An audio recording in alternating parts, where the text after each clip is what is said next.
बिस्मिल्लाहिर्रहमानिर्रहीम। बाबो फ़ज़्ल बिनाइल मसाजिद वल हस्स अलैहा।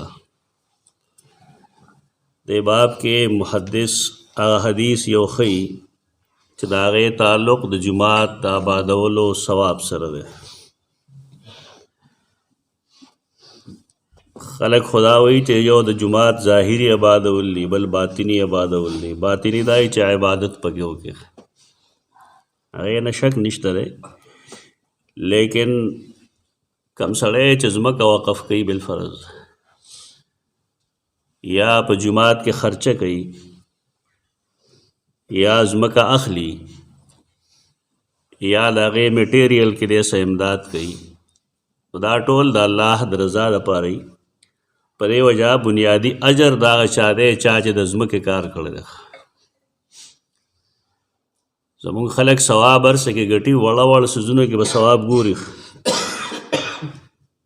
और कल कल हदीस हम बयानी च रसूलुल्लाह सल्लल्लाहु अलैहि वसल्लम दा बखोक सीज खो नहीं कैसे मुश्किल निश्ता का ना कहना खोक सीज खोड़ो कैसे मुश्किल है जिकम दे पैसे खबर राशि ने ब्याज हम खलक रुस्तु रुस्तु की कमेरे दाने दे मतलब च नबी करीम सल्लल्लाहु अलैहि वसल्लम इत्तिबा न पकार दागे इत्तिबा पकार दा कोई आवाज़ पर नफल के ना यवाज़ पर गिरा सातलो के ना बल्कि दागा पटोल जोन के दागा पखपल जोन के यवाज़ गिरा न सातले अखपल जोन के ख्याल सातले या द नूर खलगो अगर पखपल जोन के द गावंडियान ख्याल सातले अगर द मजलूम और द बेकस और द बेसहारा इमदाद जोड़ शेर दाए के खल को द दिन नख करी दाटोल दिन देख अब या जमुंग मरज दारे जमुंग दखल को चिकम दे पैसा राजी का और दागे द खर्च ज़रूरत राजी अब या सो पैसा न ले दे देबा निजान पोएवल वाली चिकल मुंग खैरात को न खैरात यवाज देख त न वही खैरात माने द अल्लाह पनुम से नेकी कवल कले चिमुंगा से नेकी शुरू को और बिलखुसूस माल उलगो नए तो सदक़ा वही सदक़े ता सदक़ा पदे वाने वही चदा द इंसान द ईमान तस्दीक कई तारा ये सर्टिफिकेट दे चाहो दे सड़ी ज़िले के ईमान शता जमंग लोए खलकी बला चिल्ले लगी और कुरान खी और हदीस खी और अजीबा अजीबा कारू न गई कुछ पैसे ज़हरा ही न बे तुम्हारा फरियाद बरतो कि जितने जोर सोर कम खा दा गलती मकवे बल देता मगोरे चेरदा खुडेर शे पैसी दी और मासर खुलेगी दी ला युकल्लिफुल्लाहु नफ्सन इल्ला वुसअहा ये इंसान की जो सुमर ताकत है द वसात बराबर दे खपलकार होगी दे देते न कोई जवाब पैसे ही लगी दी अल्लाह द इंसानानो इखलास तो गोरी हदीस करा दी अल्लाह स्तासो आमाल तो न गोरी आगे शे चिकम ज़िले के रह गई तो गोरी अक्सर खलक हो या पुईगी ना या शुमान दी और जवाब ख्याल बाज के बदवाड़ा जमा शेख चिशुम में और पुईगी ना सहाबे किरामो च बकर रसूलुल्लाह सल्लल्लाहु अलैहि वसल्लम माली इमदाद वक्त न हर सड़ीबा दखपल वस मुताबिक बांधे आगे दीनी कार के ब्रखा गस्त चाबा डेर रोड़ा चाबा लगा रोड़ा तो मुनाफिकान कार दाई चागी पखपलम कार न गई और कबल सो कार कई न पाई बाने मगा अजीबा अजीबा इल्ज़ामात और ब्लेम बल गई चाबा डेर रोड़ो नवेल वे दे रियाकार दे खुद पसंद दे और चाबा लगा रोड़ा दा से शुम सड़े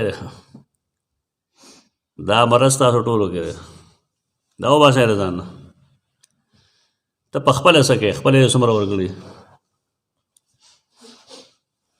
दबल सड़ी पनियत हमला कवल दा मुनासिब नरी दा अल्लाह रब्बुल इज़्ज़त खुसूसियत ते चागद इंसान पजलू बाने पोए बल सोक दे चा पजलो न पोई तो मसाजिद जोड़वल दागे तामीर कवल दागे आबादे कवल قرآن خو فرمایلی دی چې انما یعمر مساجد الله من آمن بالله والیوم الاخر. دا الله جماعت هغه څوک جوړوي چې د هغه په الله ایمانی او د قیامت په ورځ ایمانی. زموږ د خلکو ایمان شته که نشته؟ تعمیر د مسجد نه پته لګي که چې جماعت په آبادۍ کې دی څه کوي؟ د لاس خپو خدمت کوي، د خلکو خیال ساتي، پیسې لګوي. هر سړی به د خپل وس مطابق کار کوي. قرآن واضح لیکلی دی هغه کسان صحابه کرامو کې چې لا یجدون الا جهدهم، جهد دروازې دیاړی ته وایي. بای صحابو و دروازې دیاړي راوړه، دروازې دیاړي څه وایي؟ ولګې پیسې. او بیا په هغه زمانه کې خو ډېرې کمې وې.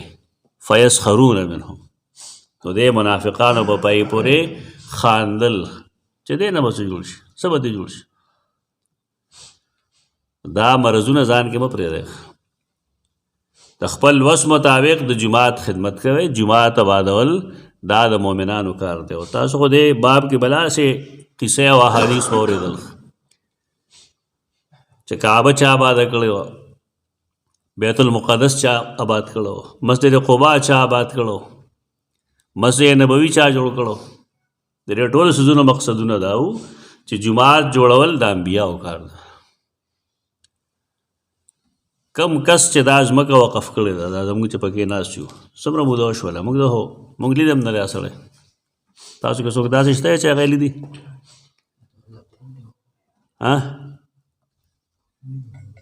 سرفراز خان بابا چا لیدی؟ دا یو مشر دی پکې، تا لیدی؟ بل څوک به داسې نه وي؟ تا لیدی و؟ 53 کې وفات شوی دی. 53 نه چې څوک مخکې پیدا شوي د هغې سرفراز خان بابا لیدی. الله دې وبخي. نو که مونږ هغه ته دعا کوو او که نه کوو، دا څومره کار چې دلته کېږي دیني، دا بې حسابه بې کتاب هغه پسې ځي.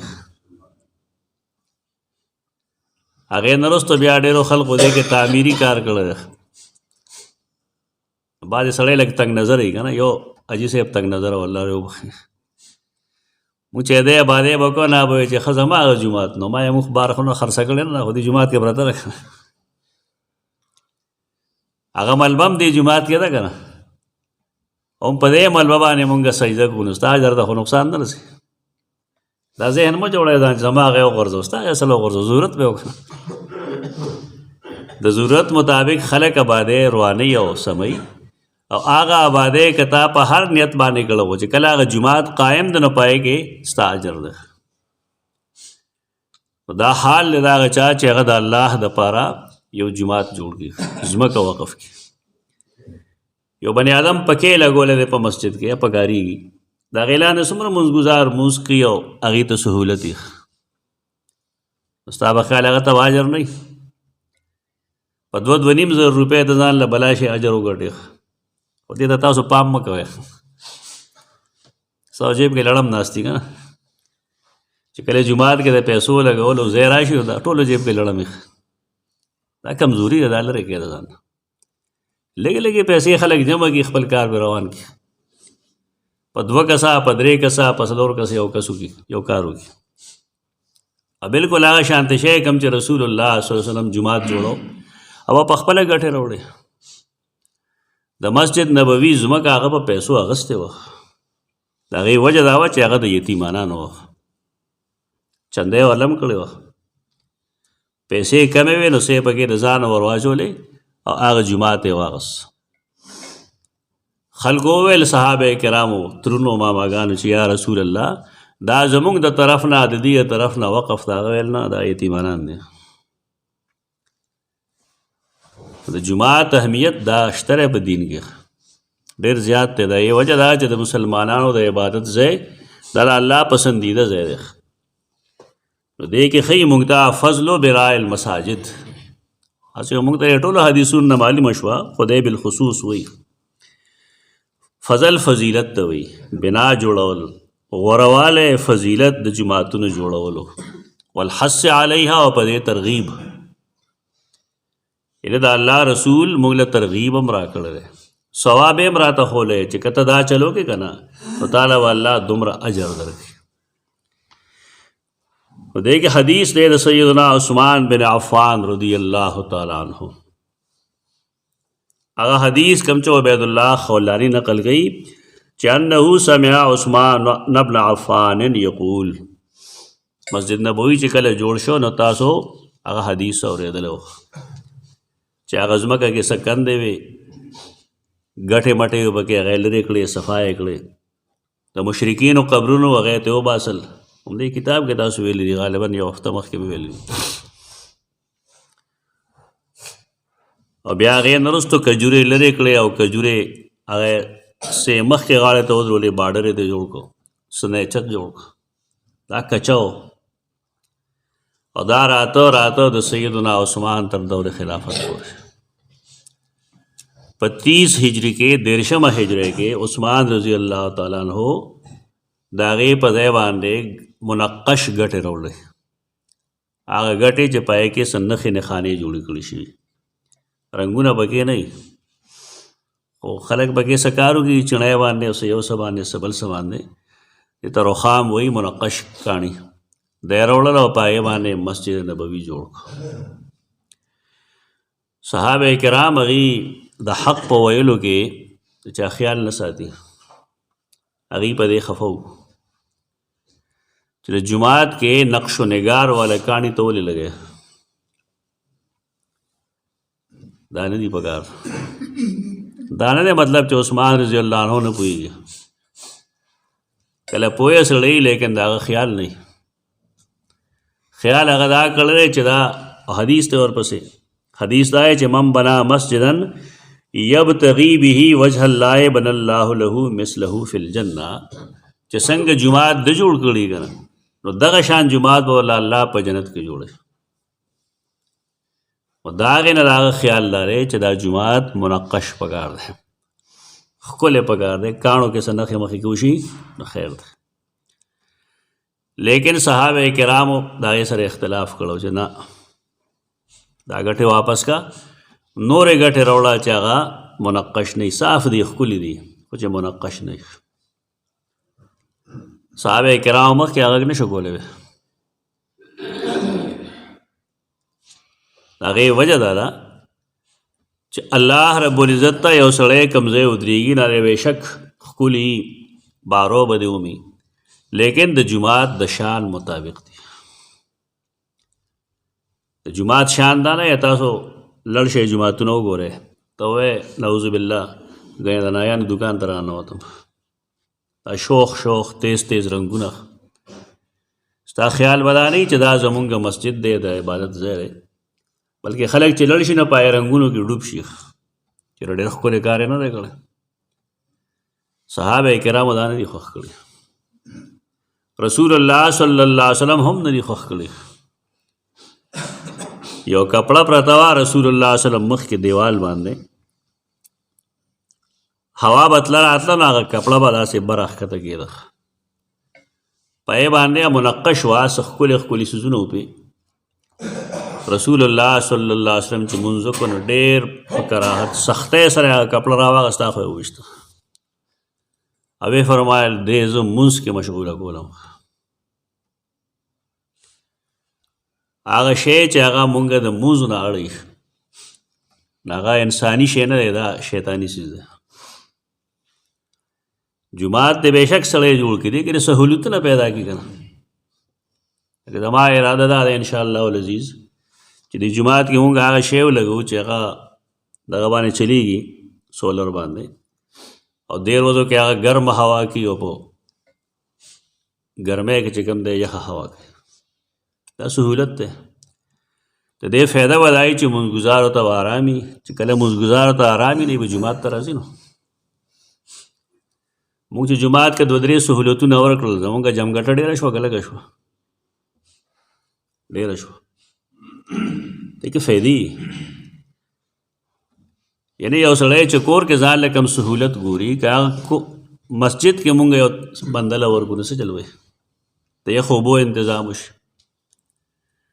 او تاسو عربو نه چل زده کې، عرب څه کوي؟ چا چې حج او عمره کړي هغې نه دي لیدلي، چې مازدیګر کې خلک راهي ترماسونه ورسره او څادر یې خورېږي او ترماسونه ځای په ځای او کجورې واچوي خلک نه یې جنا نه پېژنه چای پیس کوي په روژه کې هم او دارنګې د زیارت او د ګل په ورځ باندې هم د نبي کریم صلی الله علیه وسلم په روژه وه پای کې ډېر شي خلک دا 2 ورځې روژې نیسي او د هغې دغه انتظام شته دی زموږ د خلکو دا انتظام وي دا شومپړغان دي غریبانان نه دي دروغ وي شومان دي غربت ځان له څیز دی او شومتیا ځان له څیز دی یو سړي سره کور کې یو کپ چای هم نه چا راوړي چاله ورکړي داسې هم نشي کېدی چې یو مسکین دی غریب راغلی دی ا دې د کور نه یوه روټۍ او تیار څه شی راولي ورته کېږي دا غریبي دی که دا شومتیا ده دا غریبي نه ده دا شومتیا ده دا بخل دی دا څیزونه ټول هغې کوي په کار دا دی چې یو شی د هغې ښه دی چې مونږ واخلو جماعتونو کې سهولت ورکول دا عیب نه دی دا په کار دی خدای چې کوم سهولت ورکړی شي نو بیا مونږ بار بار ویلي د هغې خیال ساتل په کار دی دا نه چې خراب شي یا د هغې نه یو داسې څیز پیدا شي چې هغه بې توجهي پیدا کړي په مانځه کې یا درس و تدریس کې مونږ د جماعت کې داسې حرکت نه کوو چې هغې سره د مونږ کې بې توجهي راشي د دې وجې نه د اسلافو زمانه کې تاسو لوړ شئ بیت الله وګورئ د هغې شاته غاړې وګورئ مسجد نبوي وګورئ قبا وګورئ بالکل ساده باده د خرچ حد یې پې کړي سهولتونه پکې ټولې چې ته مسجد ته ور داخل شي نو یخه هوا محسوسه کړي هغه ځای کې ګیټ کې دا سسٹم هغې کړی ټیک دا رنګ روغن مې نه لیکن منځګزار دپاره چې کوم شی په کار دی هغه هغې کوي او دا ښه قدم کار دی دا بهتر کار دی رسول الله صلی الله علیه وسلم هم د دې خیال ساتو جماعت کې وا کله کله ګرمي شوه بدبو به شوه رسول الله صلی الله علیه وسلم ملګرو ته ویل چې جمعې پر ورځ راځئ نو خوشبو لګوئ هغې مقصد هم دا و چې بل چا ته زموږ نه تکلیف نه دا یې صحابه کرام دي چې د هغې کار به دا و چې هغې به موږ ورته سپېلني لوګې کول وایو دلته اوس سپېلني خلک د بد نظر دپاره کوي دا اوس یو وهم دی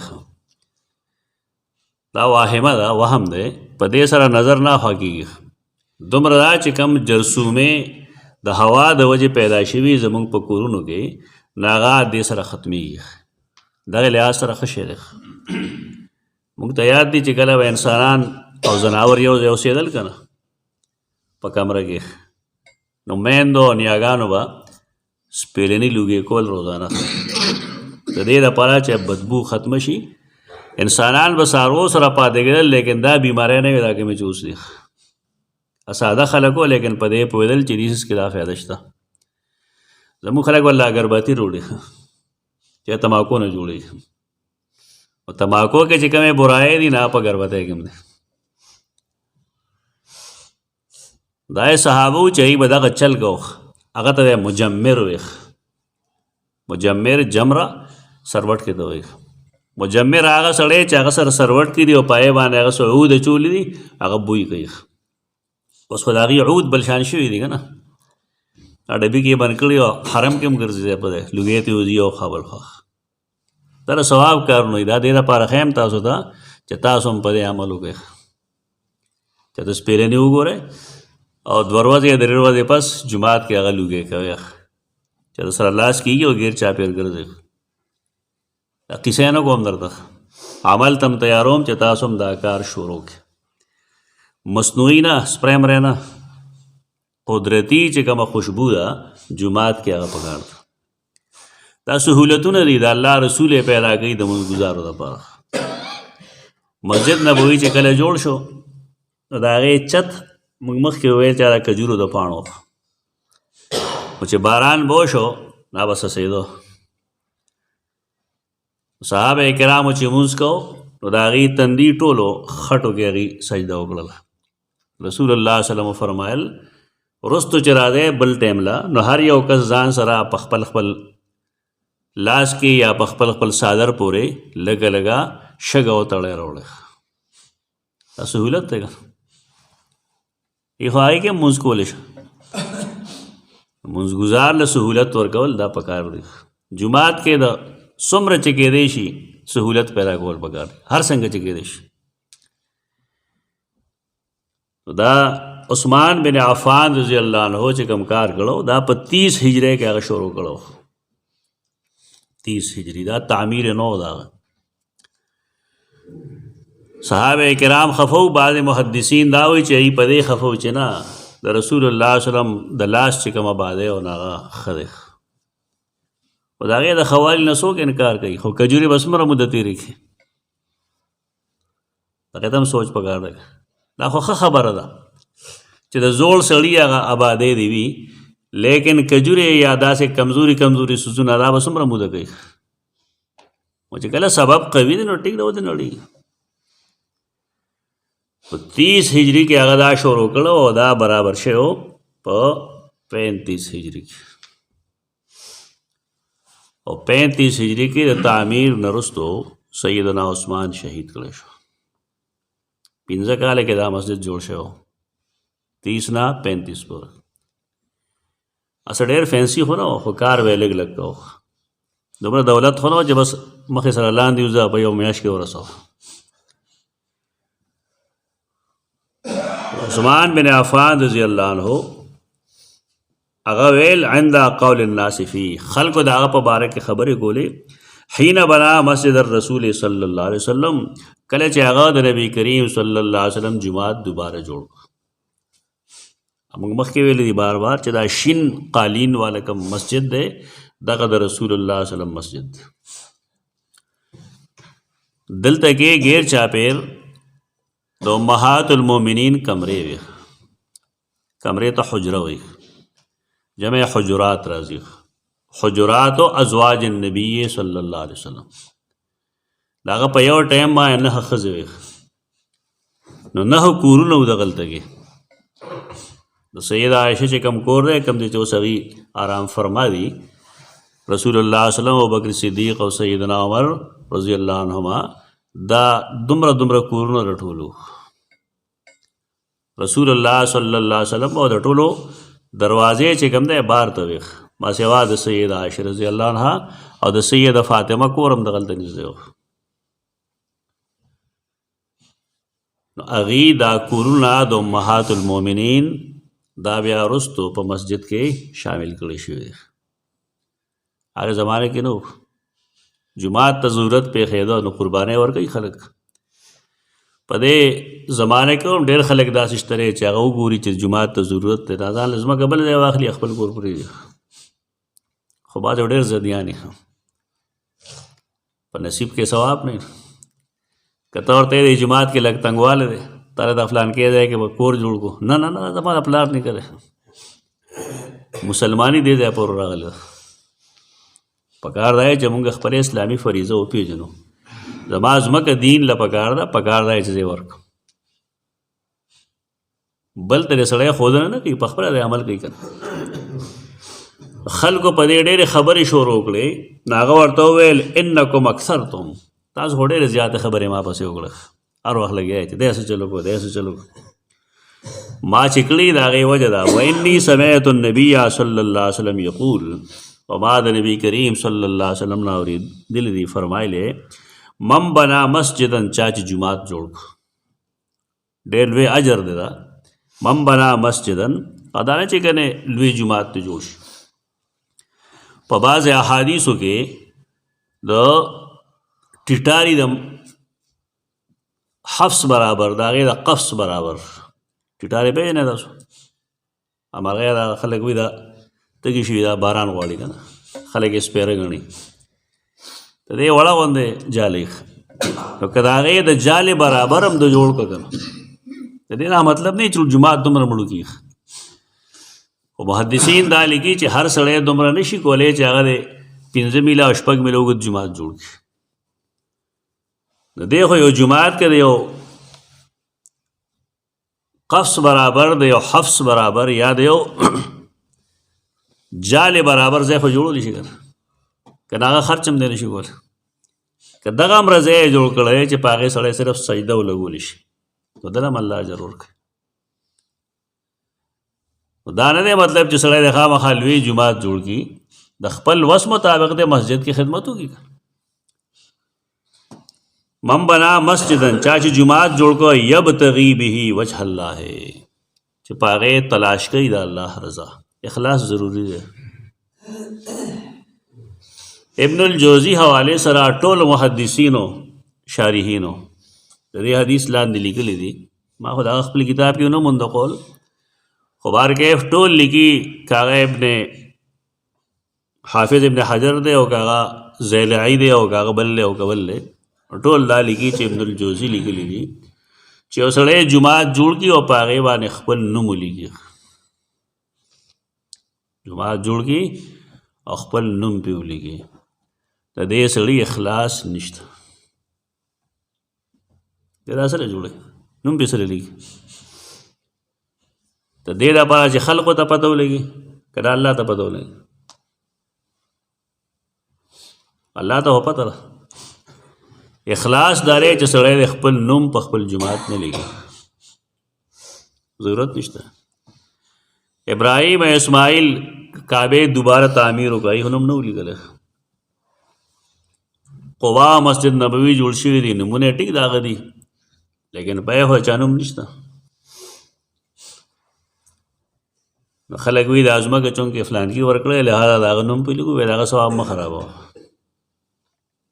خبرې صفا صفا وایه، ثواب مه خرابوه. د چا څه ضرورت هغه چا لپاره کړی، الله له کړی که تا له کړی. او چې کله الله له کړی نو الله خپل بندګان ټول پیژني. دی له د مور خېټه کې و چې هغه یې پیژندو، او الله ته دا هم علم دی چې دی جنتی دی او که دوزخي دی. ته څه هغه ته نمونه ښیې، ته ضرورت نشته. ټیک ده، نسبت وشي دا پلان کې جماعت ته لیکل پې مه کوئ، بلکې جماعت باندې داسې نوم هم مه ږدئ چې د هغې نه د څه فرقې نوم راوځي چې دا پلان کو جماعت دی. جماعت د الله وي. ښه دا ده چې جماعت ته نسبت دی بس جامع مسجد. د چا صحابي نوم کېده، اوس زموږ د جماعت نوم دی جامع مسجد تقوا، په دې چا نوم نشته. د جماعت نوم دغه دی. انشاءالله موږ چې کله بورډ جوړو نو په یې به دغه لیکلي چې جامع مسجد تقوا. د تقوا جامع مسجد که څوک راتلل کوي او تقوا سره عبادت کول غواړي، نو موږ دغه خدمات دغه مخې ته ایښي کوي د عبادت خپل. دا د انسان اخلاص باندې دلالت کوي. چا چې جماعت جوړ کو د الله د رضا لپاره، بن الله له مثله فی الجنت، الله به جوړوي د ده لپاره جماعت د دې په شان دی په جنت کې. نو څه مطلب که لږ یې جوړ کړی لږ به ولې جوړوي؟ دې ځای کې دا اشکال دی حدیث کې چې که چا لږ کار کړی نو لږ جماعت به جوړوي، او که چا غټ جوړ کړی نو غټ به جوړوي. امام نووي د حدیث دا مطلب نه دی. د حدیث دا مطلب دی چې جماعتونه دا پټول کلی کې او پټول آبادو کې جدائی، خلک احترام کوي، عزت یې کوي، خدمت یې کوي. تو دارنګې کم جنت کې چې کم کور الله رب العزت د دې جماعت جوړونکي دپاره جوړوي، هغه هم دغه شان فضیلت والا وي. فضیلت کې مطلب ده دا نه چې د هغې مقدار کې مقصد ده. د چې څومره په اخلاص باندې الله له جماعت جوړ کو، نو الله به دغه شانته فضیلت والا کور دله هلته جوړ کړي.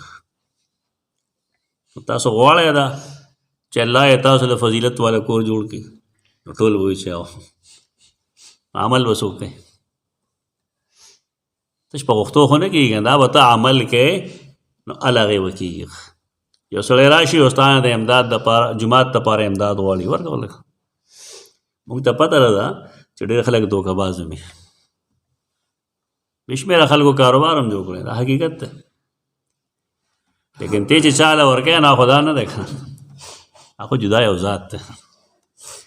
دغه سره ستا هېڅ کار دی چې دی پې څه کوي. یو خدای چې دا ته معلومه وه چې دی داسې علم در سره شته، نو بیا ټیک ده. چې نه بې علمه نو د شک په بنا باندې دا مه کوه چې زه خرچ نه کوم، دی به دا کوي او دی به دا چل کوي، په دې به ژوند ډېر ګران شي. بیا چا سره خرید فروخت هم مه کوه. خرید فروخت هم چا سره مه کوه بیا، ځکه چې هغه به سړی پوډري ځان له پوډر اخلي او په پوډرو کې ته امداد کوې. دا یو غلط سوچ دی زموږ د خلکو. یو سړی تا ته معلوم دی چې دی روانې کوي، بېشکه هغه له مه ورکوه، خو چې معلوم نه دی د شک په بنا باندې د جومات د خدمت نه ځان مه وباسئ. د جومات خدمت کوئ، د دې فایده به دایي، کمال به دایي چې الله به مونږ له هغه شانتې کور جوړ کړي په اخلاص او فضیلت والا، څنګه چې مونږ اخلاص او فضیلت والا کورونه هغه په دنیا کې جوړ کړي. الله یې د عمل توفیق ټول ورکړي. اقول قولي هذا استغفر الله لي ولكم.